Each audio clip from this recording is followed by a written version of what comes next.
Oh, ito yung resulta sa radiator guys. Nilinisan na lang namin, oh. Grabe yung itim. Yan, oh. Oh.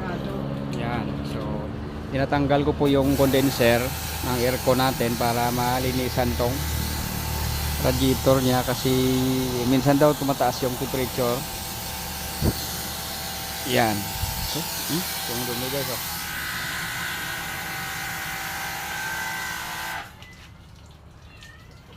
Yan. So marami ang ginawa natin dito sa Strada ni Sir, no? Evaporator cleaning, radiator cleaningan din, tinanggalan ko din Sir. Tapos yung plate, binawasan natin ng spacer. Okay, so update ko po kayo mamaya guys after natin ma-symbol to, at saka